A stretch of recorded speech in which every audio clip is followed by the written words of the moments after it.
Et si on avait rangé nos manteaux trop tôt, les températures négatives font donc leur retour cette nuit et jusqu'en milieu de semaine prochaine. Pour les viticulteurs, pas question de revivre l'épisode dévastateur de 2021 où certains avaient enregistré jusqu'à 80% de pertes. Depuis, ils ont encore renforcé leur arsenal de lutte contre le gel. Le reportage à Montoux-sur-Cher d'Hélène Chaplet. Pour pouvoir dormir sur ses deux oreilles les nuits où les températures descendent sous la barre du zéro, ce vigneron loir-et-chérien vient d'investir dans cette tour anti-gel. La pale située au bout d'un mât de 12 mètres de haut fonctionne au gaz et protège à elle seule 4 à 5 hectares de culture. La citerne qui l'alimente est pleine. Si le mercure chute les nuits prochaines, la tour se mettra donc en marche automatiquement.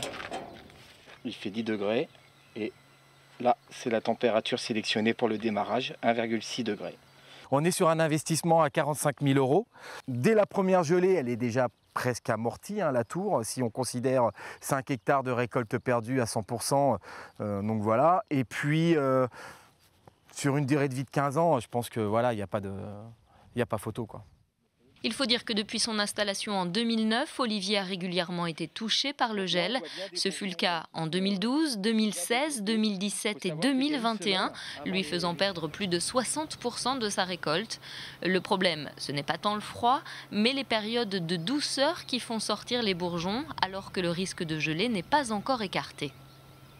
On a souvent des périodes où les températures remontent au mois de mars, où on va être pendant une semaine, 2 semaines avec des températures très positives, où il fait très beau, c'est agréable, on est à 20 degrés, 25 degrés. Sauf que là, les vignes, ça va leur donner des signaux très forts pour qu'elles se développent beaucoup plus rapidement et donc du coup, elles vont sortir en végétation plus vite. Historiquement, c'était peut-être moins marqué en fait, ou en tout cas pas aussi régulier qu'on ait une période au mois de mars qui soit toujours si chaude. Face à ces changements climatiques, Olivier n'est pas le seul à s'être équipé. Sur les villages de Montoux-sur-Cher et Thésée, une trentaine de tours anti-gel ont été financées par des vignerons regroupés en CUMA.